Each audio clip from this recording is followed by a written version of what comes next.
All right, it's an honor and a pleasure to be here with Rafael Buñuel. It's August 28, 2022. I want to thank Julie Rico for introducing us and Mike Sakamoto for pushing the right button.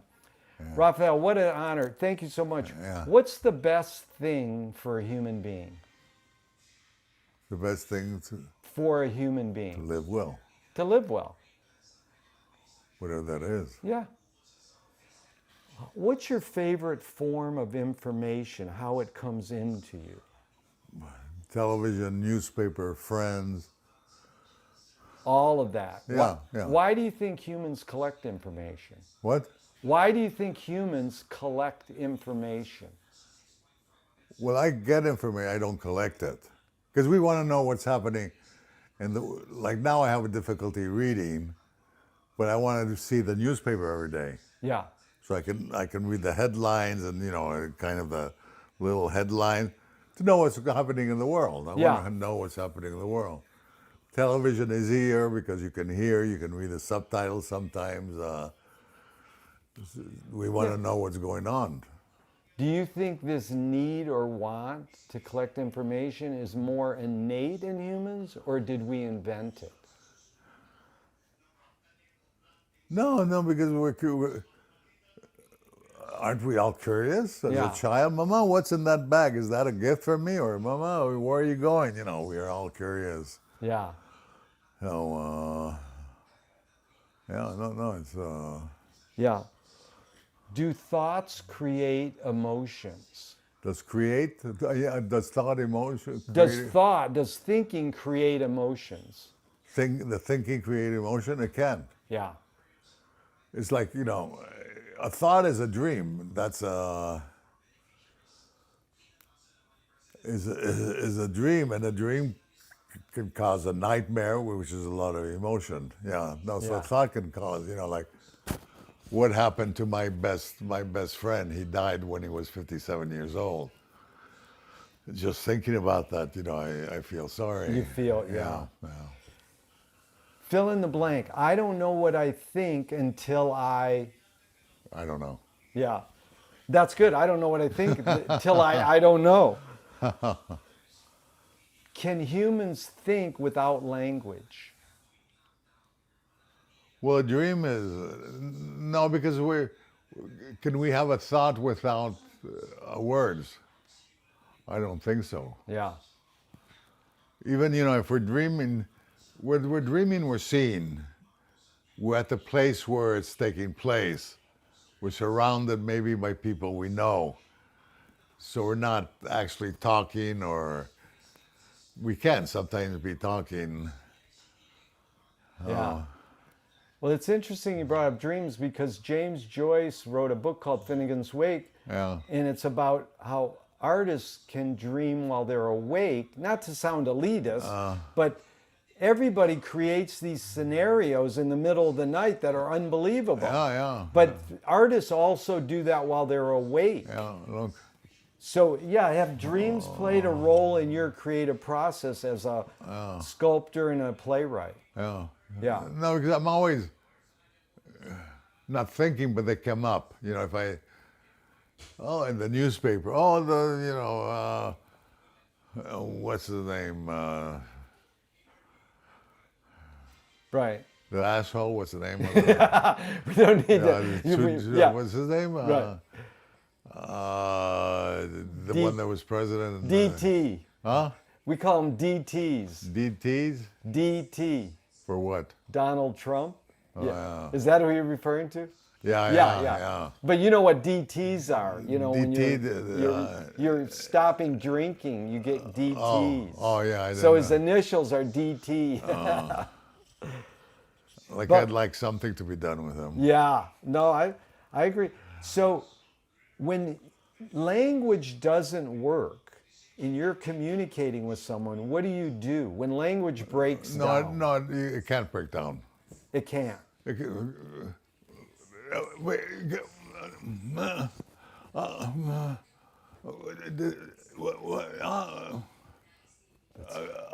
What?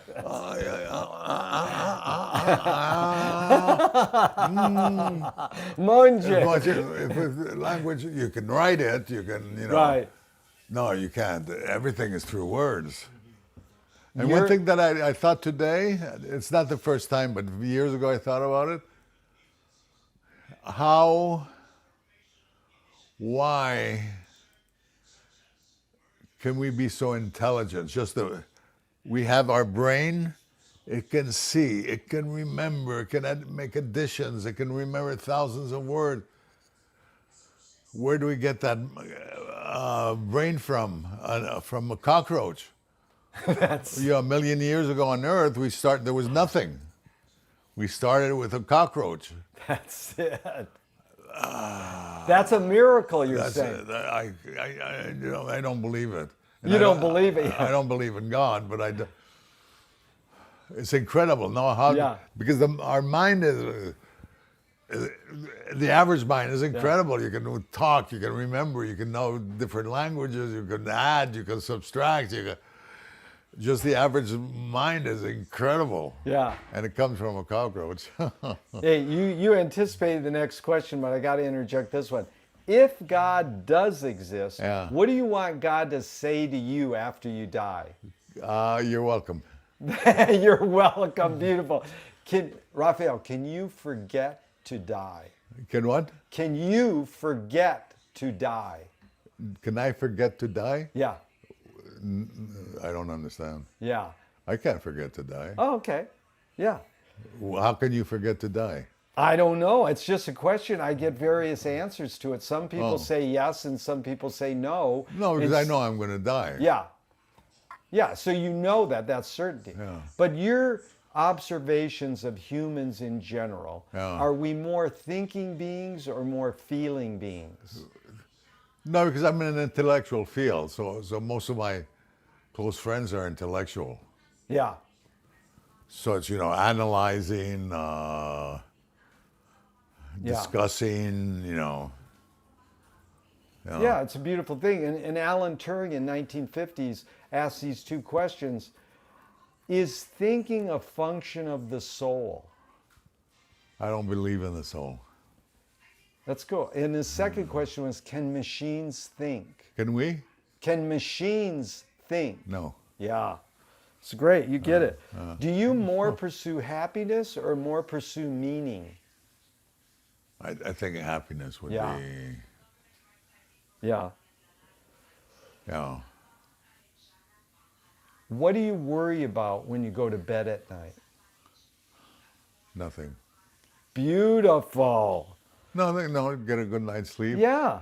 And I have some fantastic dreams. I don't know where they come from. Yeah. Complicated, like, wow, and details. And I see people, it's fantastic. How can it happen, Yeah.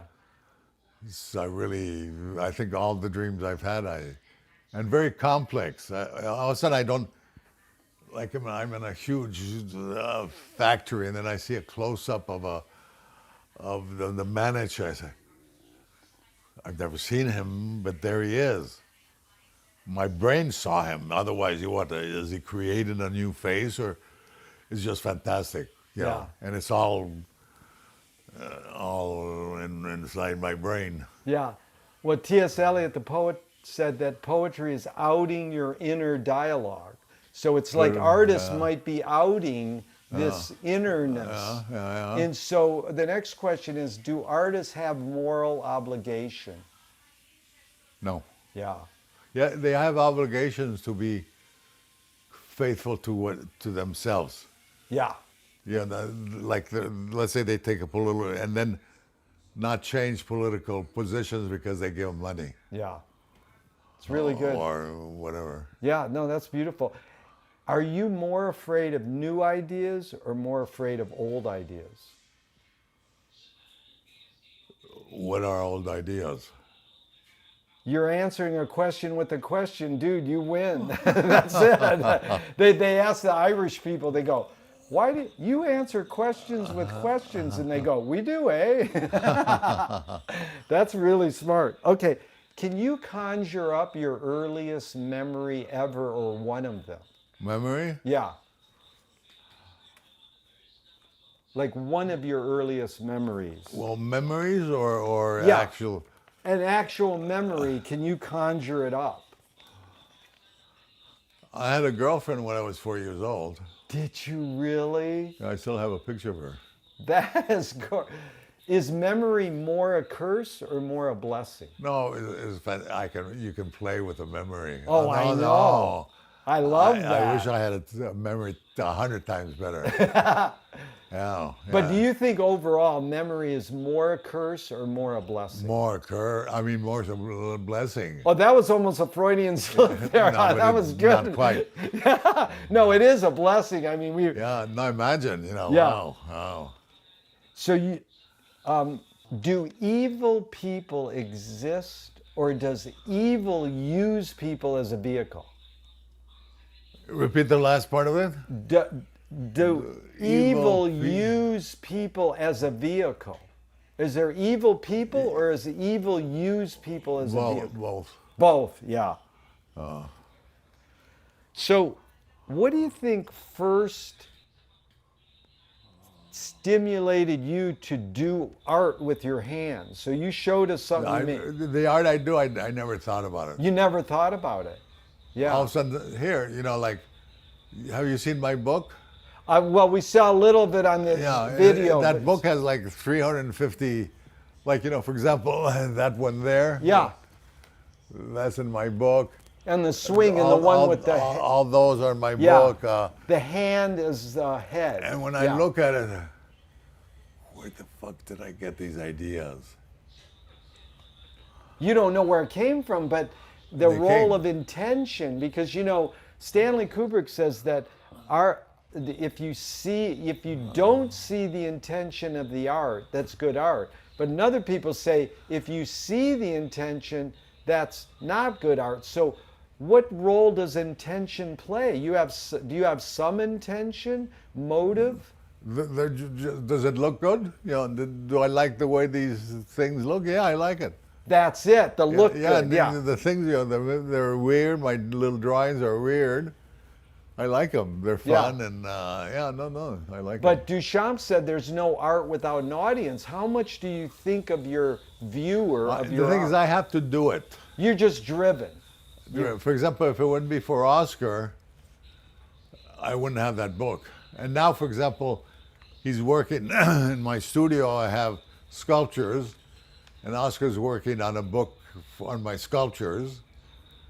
And he's working on this for another book and another book. Nice. But without Oscar, what would I have done with all my drawings? I don't know. It wasn't important for you to have people. No, I didn't have. No, I said, I'm a painter. I have to go to the studio and I have to have a show. No, I have to do it. Yeah. They're fun, and if nobody likes it, I'll give it to friends. If they don't like it, they can throw it away. That's beautiful. I like that, because the Balinese have no word for art. They do everything as well as they can. Yeah, that's great. Isn't that beautiful? Yeah, beautiful. Yeah. But again, it's interesting because how does that apply as a playwright? Because you wrote a lot, or you've written plays. 40.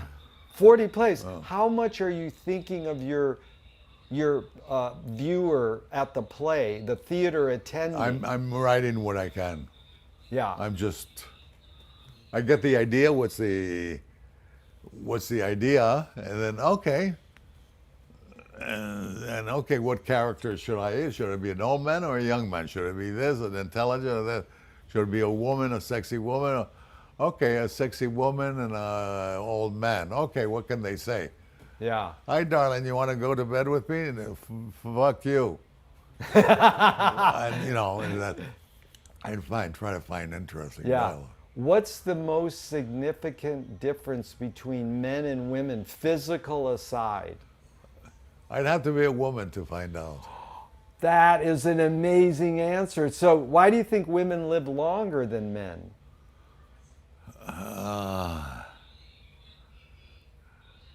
Why do women live longer than men? Right. No, my mother lived longer than my father. Yeah. I don't know. Well, she was a gymnast. She won. Yeah, well. Yeah. Wow. What was her, like, what age did you read her book? Did you read her book, like, growing up, or was that? No, because I helped write it or something. Oh, Memoirs of a Woman Without a Piano. I think I gave that the title. You gave her the title? I gave, who wrote it, you know? Her mom, your mom wrote it. No. No? Oh, someone else. I thought that it was. Could it be Oscar?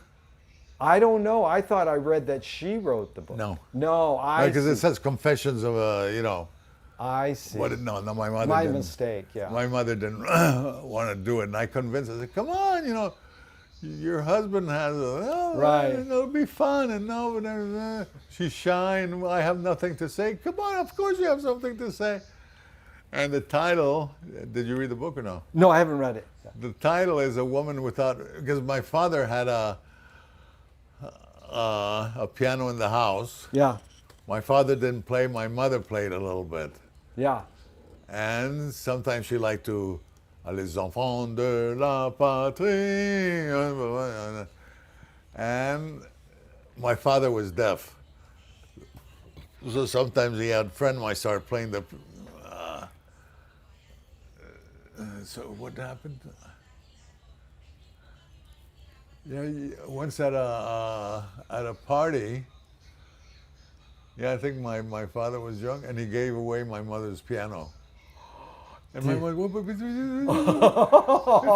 my piano, but how can, no, I want my piano. She was really... She was hurt. She was hurt, because, you know, all she did, you know, once a week she'd, you know, les enfants de la patrie, you know, do a little something. And then my father, I said, come on, that's all she has, a piano. Let her have a piano. You're deaf anyway. But what do you think you mainly got from your mom? Did she raise you more than your dad? Was she around more? All the time. All the time. So what's the traits? Let me just say that a few months ago, or a couple of years ago, I was thinking, I don't know why, who's the nicest woman I've ever met? You know, or who's the nicest man, you know. Who's the nicest woman I've ever met? My mother, my mother, my mother, my mother, my mother, and my mother. She was just nice. Nothing. She was just nice. Nice.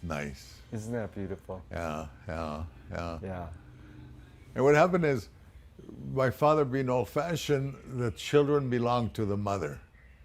Yeah. So my father would be in his office working. Papa, take me to the park. No, ask your mother. Papa, buy me a bicycle. Ask your mother. Because he was always working. Yeah. Well, there's a theory, Rafael, that the word mafia begins with M-A, ma. Yeah. And the theory goes, women run the world, but they let men think they run the world. Any comment on that? No, because of men and women I've known in my life, that the man is more aggressive. Yeah. In general, they'll be more aggressive. Yeah. No, I don't believe that. Yeah. That's heavy. So what do you think the motive of the cave artist was? Why did they do their art on the wall? I think an inner artistic thing that we were born with. Like, why do we like art?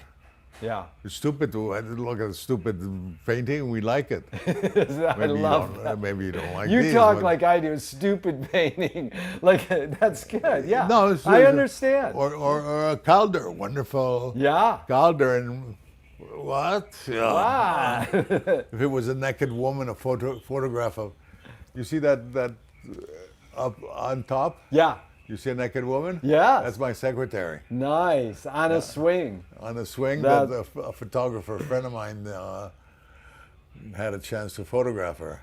That is beautiful. So overall, Rafael, I really appreciate this. You really get what we're after is, what's more important in general, conviction or compromise? Depends on the situation. Yeah. Yeah. Is loyalty based on reason? Yes. Yeah. Some of it will be on emotion also. For example, loyalty to, I don't like my mother, but I should be faithful to her. Yeah. Because I met some mothers that are horrible. Yeah. Luckily, I had the nicest mother in the world. Yeah. But I had some friends that were. Yeah, I still remember her. I think all three of us were blessed with good mothers. Yeah. We're lucky. Yeah.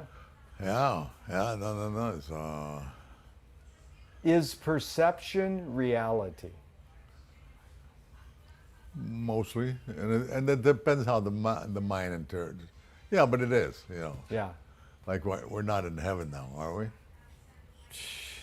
I'm talking to Rafael Buñuel. I'd say I'm in heaven right now. The guy gets to hell, and the devil's standing there at the gates of hell, and he looks in, and there's TV, and the guy goes, "There's TV in hell." And the devil goes, "That's all there is." So then you flip it and what's in heaven? Oh, we have Wi-Fi, or we have art galleries. No, that's all there is art gallery. So a couple of my film heroes say, ignore yourself. There's no self-expression. And the great jazz pianist Cecil Taylor says, I'm just a vehicle and this stuff just comes through me. So is art making more self-expression or more you're a vehicle for whatever environments and culture are dominant? All the art I've done, I can't help it. Yeah. Every single one. Why did you do that? I don't know. Yeah. It just came. So you're feeling you're more a vehicle. Is that it? Or is not that's not the wording? Wouldn't be the right word. It's just, it's there. I have to express it, so I express it. But there's something you're tapping into, because the question really is can art? I'm not tapping into anything. It's coming out. It's coming out. It's like this with this thing. Why did I do it? Yeah. It was a stupid little box, and I did it when I don't know. Yeah, you showed us your box, and it's and then I had to do it. Then this is the only thing I kept, but I had the little drawings and I had little things, and I don't think about it. Most of my drawings, I don't think about it. Yeah. Well, And that's a talent. Huh? How do you not think? That's like Brigitte Bardot. She said, when I make love, I don't think. I'm like, good luck. How do you turn thinking off? I met Brigitte Bardot. Did you? Yeah, do you want me to tell you? Please. She was a very good friend of my brother's. And years ago, I was in Paris with my wife, and we were going to go to Saint-Tropez. And my brother, look up Brigitte Bardot. She's a very good friend of mine, and tell her you're my friend, and I'm sure she'll treat you wonderfully. I said, okay. So we go to Saint-Tropez. We go to her house. There's nobody there. Going back to town, coming out of a store at Saint-Tropez with a friend of hers, and they're walking. And my wife says, go. I said, no. And everybody in the town were like, and no, come on. So I said, Brigitte Bardot. She turns around. My brother said to say hello to you. Hello. She turned around and walked away. I should have said my brother, John Buñuel. Right. Yeah. And then she would have been thrown her arms around me. But that's a good example. If she says, I don't think when I make love, can you literally turn your brain off? Can humans do that? No, because you're enjoying something. Yeah. So why should you turn it off? Why should you turn it off? Yeah. But can art making be egoless? It's not ego. I don't do the art because I could be an engineer, so I'd have engineer maps to architects. I have building. I don't do this on purpose. Yeah. Except they're fun, and I can do it at home. Fun is a key And then word. if I needed to, I can give, instead of having books that I give away, I could have these and give to friends. Oh, look, I finished it yesterday.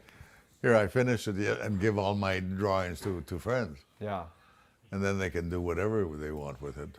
But it seems, Rafael, you have an attitude of playfulness, fun. Yeah. That's what I have too. Where do you think that came from? The way your parents raised you, on your own? Yeah, no, we took nothing. It's not because my father was very nice and he was objective, and my mother also. So no, we took nothing seriously. Oh, you knew this playfulness from the way they raised you. Yeah, no, Yeah. no. But do you think the world in general should be more playful?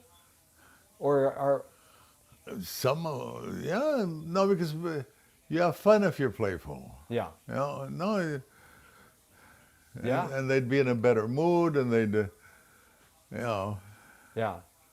yeah, no, I'd say yes, be more playful. Yeah, be more playful. Because Lewis Carroll said, I believe as many as 6 impossible things before breakfast. Have you Yeah. believed in any impossible things lately?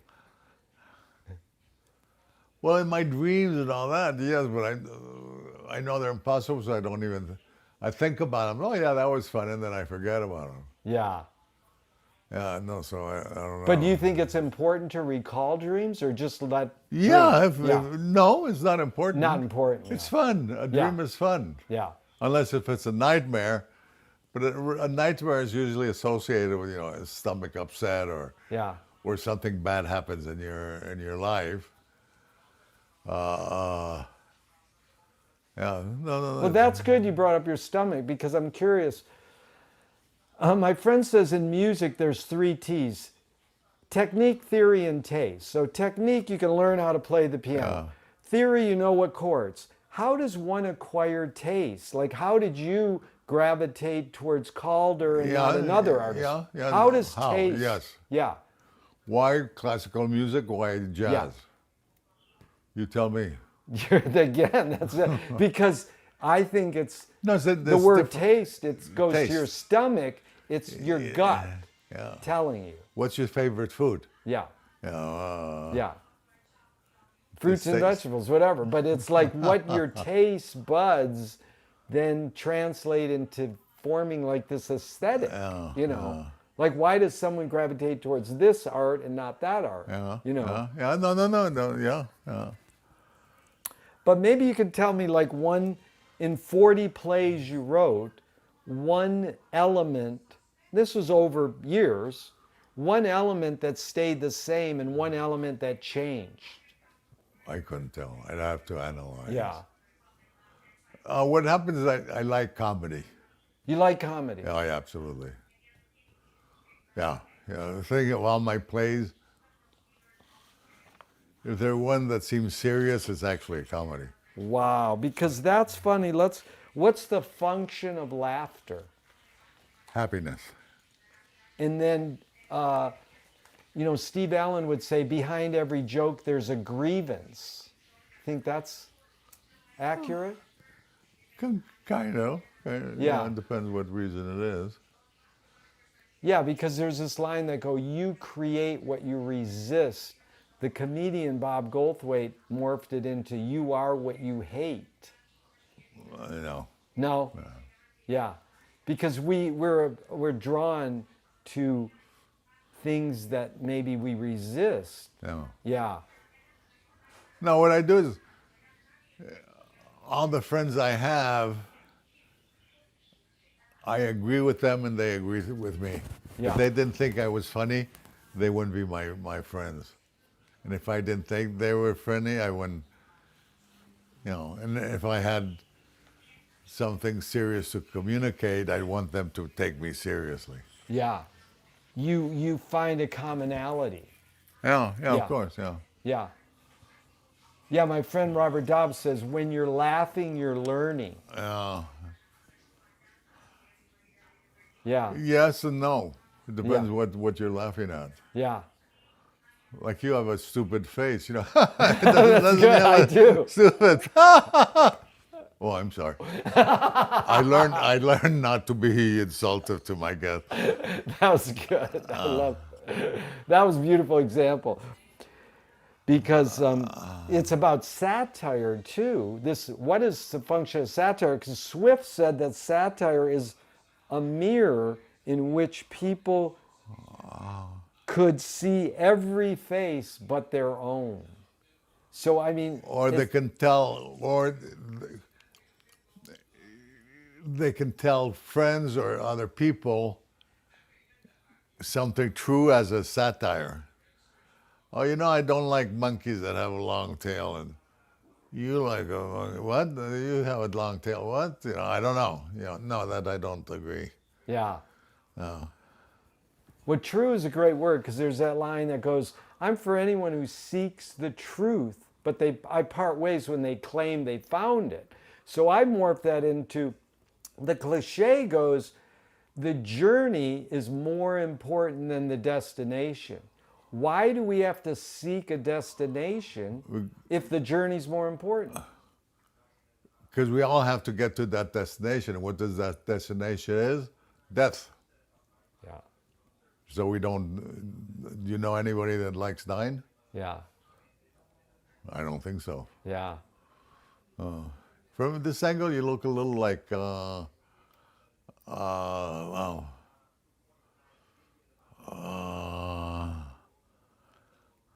he's a comedian. That's good because I love it. That's like the gap is where the action is. That's like, the in-betweenness. It's an amazing thing how we're like Henry Moore. You being a sculptor. Henry Moore, it's like more the space is more important than, Well, if you think of it, so do you think human progress in general is cumulative or cyclical? Are we going in circles or are we getting better or worse? Individual or as an earth? Yeah, either way, you put it in the context you want. Yeah. Some yes, some no, some other ones don't know, some no. Yeah. So,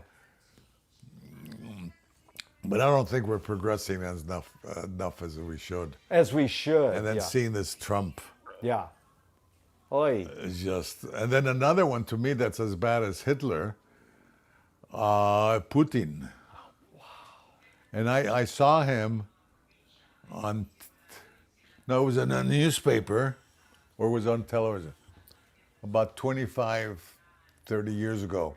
He was bare-chested, very handsome, strong, on a motorcycle. Yes. And I said, I don't like this guy. Wow, you could sense it then. I could sense the arrogance of, like, I'm going to conquer the world and kill it.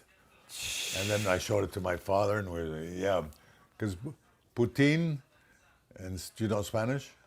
No, but go ahead. Putin is maybe, like, puto is fucking fag. Putin is a fucking fag. Wow. So the fucking fag, he's a horror. Yeah, and then when he started the war, he started by bombing children's school, killing one child. I'd torture him and throw him in jail, and kill him. Let's not talk about him. Yeah, but it is interesting because how do you deal with an enemy? The American Indians, indigenous say your enemy's your best teacher. So, I mean, is like hating a productive emotion in that regard. It's like, what do we do about somebody like Putin or Trump? What can we do? No, but I think most people, at least that I know, are nice people. But maybe not. Maybe I know because it's a friend of a friend. My friend is nice and his friend is nice. Yeah. And he introduces me to somebody that's nice. Yeah. But there's outside a world that's not nice. Right. So if I wasn't nice, they'd introduce me to friends that weren't nice, and little by little, I'd be voting for Trump. Yeah. No, it's hard because JFK said, "Forgive your enemy, but don't forget their name." yeah. But Alan Watts says, if you acknowledge your enemy, you empower them. But some people go, if you don't acknowledge them, you empower them. Yeah, yeah, So how much do we want to acknowledge him and give him power? You know. But you know, theater of the absurd, I know, was something that you gravitated towards. And that's like Augusto Pelot, the theater of the oppressed. He used theater as a means of promoting social and political change. Do you think theater has that capability? Could. Yeah. But to me, it's more entertaining, and then a little message. You know, like comedy. You know, I'm doing comedy for nice people. I'm not doing comedy for bad people. Right.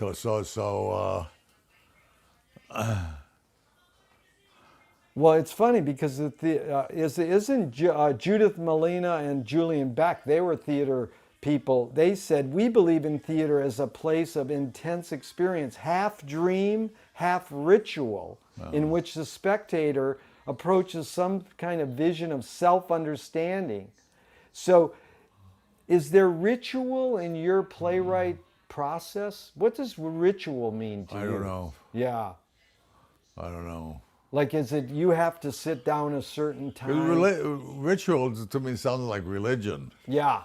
On Sundays you go to church at 12. And you just let it happen naturally, whenever it hits. And what inspires you, you know, okay, comedy, now a semi-tragedy, now this, now. Yeah. And you're doing it to entertain people. Yeah. That's why they go to the theater, to be entertained. It could be a drama. Yeah. But they do it in such a way that like many years ago, I read of Shakespeare, what's his name, Hamlet. Yeah. And I said, okay, I'm going to study Hamlet. Yeah. I'm reading it, and I said, oh my God. Oh my God. He's so good. Oh, and then throughout the play, I was, oh my God. What he was doing with words and thoughts. Because I was studying, if I didn't understand something, I'd go back and take notes. And throughout the, 75 or 120 pages, oh my God. Oh my God. That's heavy, yeah. But I continued writing plays anyway. Yeah. Rafael, fill in the blank. Anger can be a productive emotion when? Your anger is Putin. Yes, Putin. Or what's his name? Trump. That's good. What's the difference between rights and responsibilities? It depends what you're judging. Yeah. Right is if you're helping poor people. Yeah. That's right. Yeah. But if you're giving money to what's his name? Yeah. No. Yeah. Because another great political folk singer, Utah Phillips, says anarchy is making rules for yourself and not other people. So who's entitled to make the rules? The person in power. Yeah. And if you don't like it, get the fuck out of my country. or go to jail. Yeah. But what can we do about that? It doesn't seem fair, does it? We almost, with Trump, we almost went through that. Yeah. You know? How did this fucking idiot bastard becomes president of the United States, and then he wants to attack the White House, or he did attack the White House? How? I don't understand it. Yeah. Yeah, it's something we have to. But these are 5 quick Alan Watts questions, just off the top of your head. Yes, Playful. yes, no, and yes. Here we go. Who started it all? An amoeba. Good. Are we going to make it? The Earth is going to make it. Who's we? Yeah, who's we? You're answering a question with a question. Third one. Where do we put it? Put what? That's another. You make the it up. The fourth one is who's cleaning it up? Who's cleaning it up? Yeah. Nobody. And the fifth one is it serious? Yeah,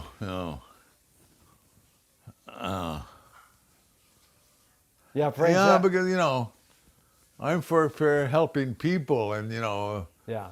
and one thing I think is horrible. Every time I see in the newspaper sleeping in the street, Oh my God. when I see that, I'm like, oh my God!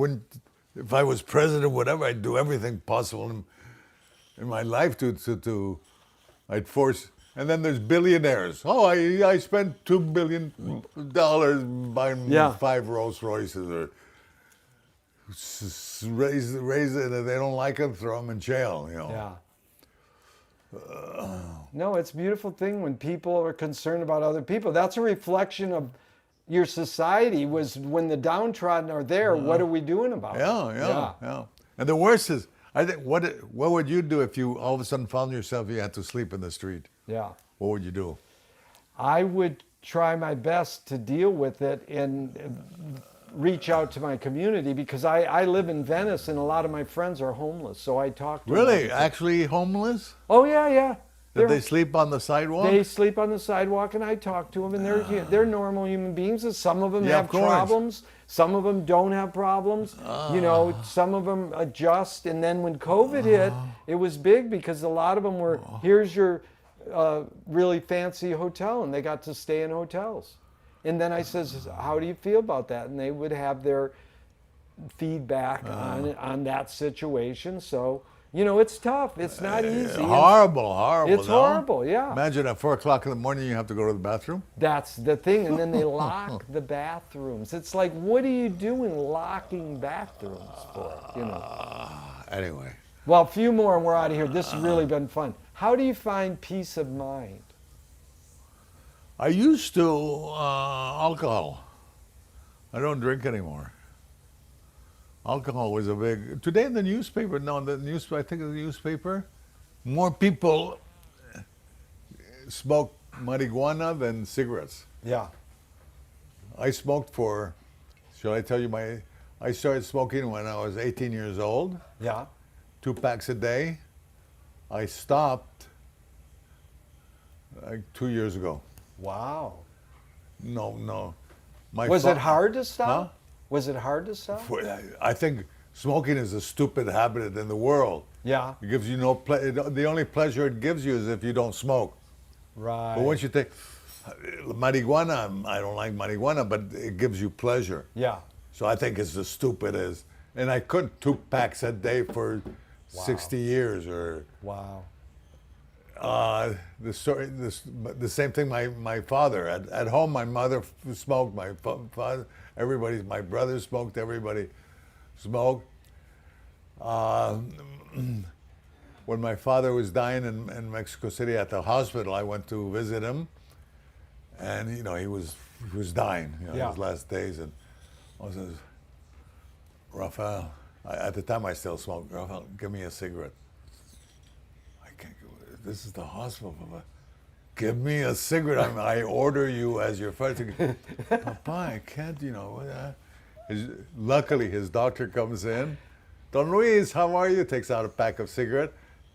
Yeah, and they both smoked the cigarette. Oh, my God. That's... To me, it was wonderful. I would say, yes. Oh, they knew. That was wonderful, yeah. He was dying. Let him have a cigarette. Yes. Yeah. Yeah. And he died 2 days later. Wow. Okay, if you were walking down the street today and you met yourself as a 12-year-old, what would you say to your 12-year-old self? Keep it up. Nice. The only thing I had problems with, because I was in Mexico. Yeah. I'm 6'4". Yeah. In Mexico, 6'4" is not good. Yeah. A tall because, man. You mean tall people are They don't know what it is. Yeah. In the street with a child with, Mama, look at the giant. Yeah. So I hated being tall. Yeah. Yeah. So what gives you the most optimism? That I'm still alive? Yeah. Oh. and I'm in relatively good health. Yeah. As your dad said, long live the living. I love that line. I repeat it all the time. Long live the living. Did my father say that? Yes, it's a beautiful line. Because one thing that was funny is, many years ago, I was going to college, and in college I had a friend that said, "Thank God I'm an atheist." Yo, that's a great line. Yeah, that's funny. So I told it to my father. He loved it, and then for years he was repeat to whenever he had his friend, "Thank God," they'd laugh, and I said, "Papa, who told you? You never give me credit." What? But you know your friend who said that? In college? Yeah. No, because one of the things you heard. You heard, and then I heard something, and I said, "Oh, my father would like to hear." Nice. So I remembered it for my father. Oh, we got the roots of that. I repeat that in every interview I did for the last 40 years. I've repeated that line. What? Thank God I'm an atheist. Yeah. And people crack up. They love that. Really? Oh, it's a. I didn't want to do too much on Louis because I thought, we were doing you. But I'm glad you brought it up because now the credit is on the tape. He got it from his son. Yeah. But Mike might have a question. Mike, do you have any follow-up questions or anything? Well, I was just really impressed that you've written 40 plays. That's amazing. Between plays and screenplays, mostly plays. I'm making a documentary about archiving and self-archiving and the archival impulse. I was just wondering, do you have an archive? You know what happens is that naked the woman up there. She's up there. You see her? Yeah. Her name is Stephanie. She's my secretary. Yeah. So now she helps me. Okay, where's my play? Where's my? And maybe 2 years ago, a year and a half ago, I said, okay, go into my drawers, a cabinet, and find out how many plays and screenplays I have. Right. And then I said, and put them all together, so I had about 40. So at least I knew I didn't know if I had 10 or so I had 40. And then what she did, which is very nice, she has a friend that knows publishers and producers and all that, and say, there's some screenplays there that are pretty good. We'll work on it. Then we got a friend of mine, if it needs some corrections, he would do the correction. We'll present to them and see if we can sell them. Yeah. You do that, I'll give you half. Yeah. Because otherwise, they've been there. Yeah, they sit. And I don't want to read them, because why don't you want to read them? If they're very good, God damn it, here's an rough, you stupid asshole, you didn't do anything. And as if it's very bad, you stupid asshole, why do you write shit? so. That's good. You judge. So what is this thing about judging, though? I mean, Mike, is that what you're saying? You're saying, how does one determine if it's worth archiving? Because, I'm always like, everything I write, I go, I can't throw this out. This is a rough draft. And then it piles up. It's like, who's going to go through this rough draft? Yeah. My wife, she'll write songs and then throw out, I pull out of the garbage, this is valuable. But, how the judging on what is valuable at that moment, and then what enabled you to go, well, I better save this in a box because 40 years from now I might. Yeah. No, but I think, for example, even if somebody said, oh, this is shit, I have to do it. I have fun doing it. Right.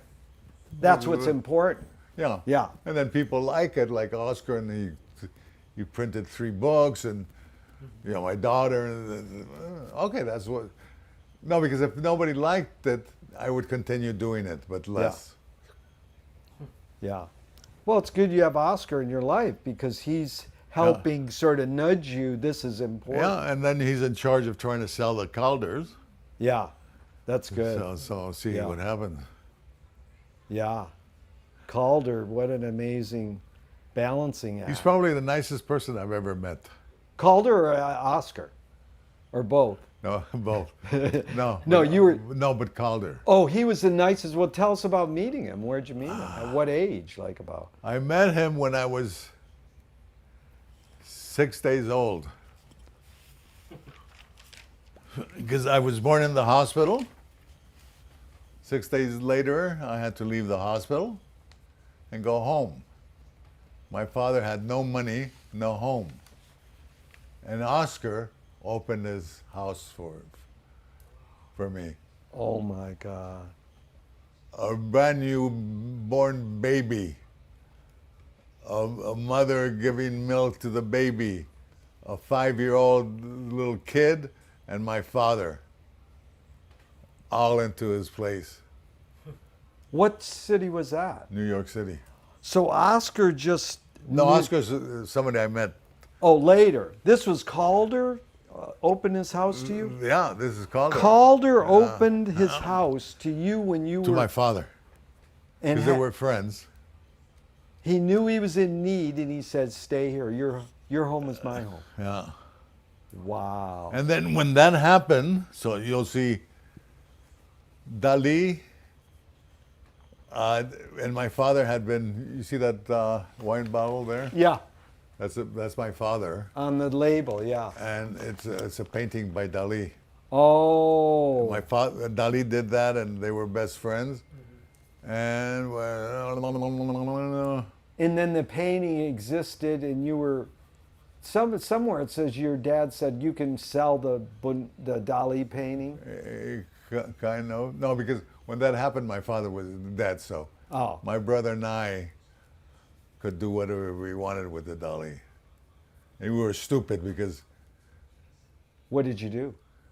somebody offered very little to us and we sold it. Oh, really? I think then somebody sold it to the Museum Yeah, of Madrid. yeah. And I think at the time it was like $1 million. And that's where it is now in a And museum. that's where it is now. Yeah. Now, if you want to find out if it's the real Dali, Yeah. go there and ask them to show The flip side, the flip side. because There's a huge scar that when we were there, when I was young, I threw a knife at my brother. He ducked. The knife, and it cut the painting. it cut in half. It went through. Then, of course, they fixed They sewed it up. Yeah. They fixed the front. It's perfect, but not in back. Why fix the back? Well, I you know? fixed. Oh, that's him. But how? Go back to Alexander Calder. I'm serious. How long were you chums with him? Like for your whole life, or did? Every time my brother went to visit him in the south of France, he'd get a Calder. Wow. Every time I went to there and I visited him, I was always welcome at his house. He'd give me something. When my wife and I got married in the south of France, driving back, we stopped to visit him, and he gave us a sculpture.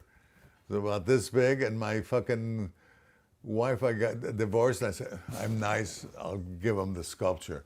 And she sold it for like $5,000. And, you know, 7 months later, I saw they had a show of Calder, and it sold for like $95,000. Wow. And So you knew him into your adult. what's that? You knew Calder into your adult life. for years. Yeah. My brother also. I mean, it was just a wonderful.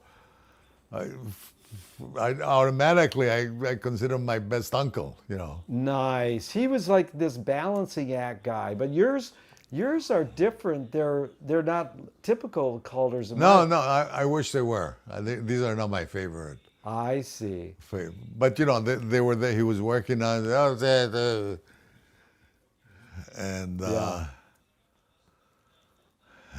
What a life you've had, man. That's really fun. To have Alexander Calder save you at 6 years old. Or no, yeah, 6 days old. 6 days old. 6 My brother was days. 6 years old. Yeah. So, Mike, you have a follow-up, or you're... No, well, one last question. Yeah. I know that you went to UCLA in Yeah. the early 60s. Yeah. Were you in the theater department? What's that? Did you study theater? You know what happened? Because I started going to the University of New Mexico. Uh-huh. I was there for 2 years. Did I tell you I had a third son? Yeah, you told I us met that. the Yep. mother one night at Yeah. Is that Albuquerque? Albuquerque, New Yeah. Mexico. And I never saw her again until the son. Yeah. And then I came to UCLA and was curious. And I got in thanks to a friend of my father that was in the Spanish department and said, okay, it's difficult to get in, but I'll. So I got into UCLA and wait, let me. Yeah, take your time, man. No rush. And they say these are the courses you have to take, okay? And one of them was writing a screenplay. Wait. I don't like writing, and I don't like writing a screenplay. Sorry, you have to do it. I still have the screenplay that I like a lot. The idea I thought is really good, and even when I wrote it, but it came easy, So the girl there knows where it is. He's pointing at this because people who are listening, they don't know. He's pointing at a etching that you did of a woman on a swing, right? The drawing is below. You see there's two, the photograph. Oh, the photograph has her naked on a swing, and then the drawing is her naked on. But the drawing is mine. Is yours, yeah. That comes out in a book of mine. Nice. Then she got the idea, and then she had that. Yeah. That's your book called Inklings? Inkings 1, 2, Inkings. and 3. I have Yeah, Inkings 1, 2, and 3. Yeah. But I think he was leading towards, did you study with... well, I heard there was a legendary class taught by Joseph von Sternberg, the director, in the early 60s. Because I wasn't interested in cinema. I already had a father there,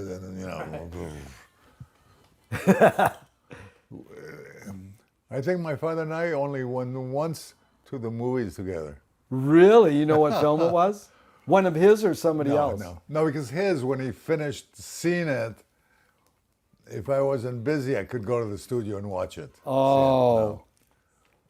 Because that's funny. My mom took me to see Bambi when I was a kid in Flint, Michigan, at like one 20s movie palace. And I fell asleep. And then, Harry Smith learned from Bruno that's the purpose of cinema is to put you to sleep. Because it's back to our theme here. Today was dreaming. When you're in a movie theater, the lights are low, you're dreaming collectively with everybody. There's soft music. And you think it's real. Everybody in the room thinks they're sharing the same dream. That's Yoko Ono says, if you dream a dream together, it's reality. If you dream a dream alone, it's a dream. That was really fun, Rafael. Thank you so much. Oh, nice.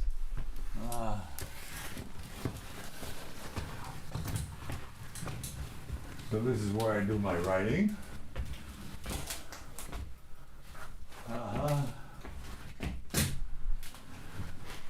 Oh, this has the smell of a great, art studio bookstore. Like African arts. You got a lot of African art, is that? Like African sculptures? I probably have some, but not too much. And then these masks, are they from what country? These are from Mexico. Those are from Mexico. Those are from Mexico. The ones you see here, all those are mine. Those are your own you made. Yeah, those are mine. Yeah. I like your Zapata over there, but who is this guy with the mustache and the sunglasses? Where? Totten. That? Yeah, I don't know. Do you have a book? No, I don't. Well, let's see. Wait, see. Wait. Thank you. No, that. Let me see. That's number 3. 3. Yeah. Are they all three? That's No, the two bottoms are two and three. 2 and 3. How many twos? Two twos and 2 threes. Okay, so I'll give one of these to these. Thank both you, of sir. Thank Wonderful. you. Thank you so much, Rafael. That's so nice of you. Thank you These so are much. all your journals from Wait, let me 76 see. till 2019? Huh? These are your journals? From 1976? Not journals, but address book or. Oh, address books. That's smart. Yeah, so I keep them out. And then all these drawings are from And these are. years of drawings? Yeah. And so I could have more books there. How nice. And this big wooden sculpture is you, or? I made it in Yucatan. My best friend was living in Yucatan. I said, I'm gonna go visit you for 2 weeks. Get me a piece of wood, and I gave him the dimensions. And so he got it. I worked on it for 2 weeks, and then he sent it to me here. And what was funny is when I finished it, there was a modest Yucatan Indian. What do you think of my sculpture? Very nice. No, but yeah, that's very nice. Yeah, but what? Here the women have the breasts one on the side of the other. And yours is sort of a Picasso-esque And I kind. said, no, in Los Angeles the women have one breast over the other. Did he laugh? No. Oh, he was serious. I kind of smiled. But, Look at this, plays, screenplays. You're organized, Rafael. I'm very impressed. organized. Very nice. Look And at but the rhino having sex with the other rhino. The inner theater reopens I had a theater.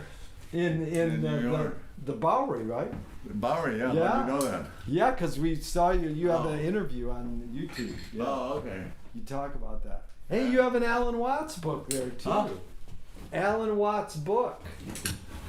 Yeah. You have good eyesight. Yeah. Oh. That, and look at these. Oh, Gergy. Oh. Ospensky, yeah. But what I liked is you had Mad Magazine. Oh, yeah? Yeah, that's it. But you know my best friend? Who? One of the Mad Magazine illustrators? No, Sergio? Sergio Aragonés. He was? He is. He's still alive. I talked to him. He's great. Yeah. Amazing. Yeah. Is he in LA or in New York? Or No, he's in Ojai. is he in Hawaii? Yeah. I talked to him like 2 weeks ago, 3 weeks ago. Oh, you think he would do an interview? Maybe because he's very. Oh, I'd love to. Mad Magazine to me, here's my favorite. Alfred E. Newman. The English language is the only language where a double negative is a no-no. Yeah. So. But this is a good moment. Is it, because I've heard it both ways. Buñuel or Buñuel? Buñuel. It is Buñuel. Rafael. Because there's a U. The Buñuel. Buñuel. Yeah. Yeah. Did I tell you that thing about Buñuel? No, tell me. Because coming, for example, to college, that you meet hundreds and thousands of. Hi, what's your name? Yeah. Rafael Buñuel. Rafael Buñuel? No. Rafael Buñuel. Rafael Buñuel. Call me Ralph. And one day I go back to Mexico and I'm talking to my friend. I said, I can't take it anymore. I'm gonna change my name. Buñuel is too complicated to pronounce. I thought, what are you gonna call yourself? Rafael Fellini. And what did your dad do? He laughed. Ah. He knew it was a joke. Yeah. Yeah, but really, Rafael Buñuel. Yeah.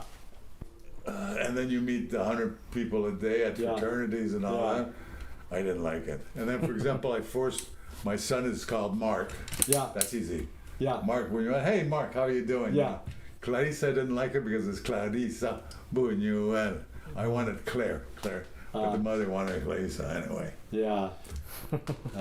Dude, what a pleasure, man. This has been so fun. Thank you so much.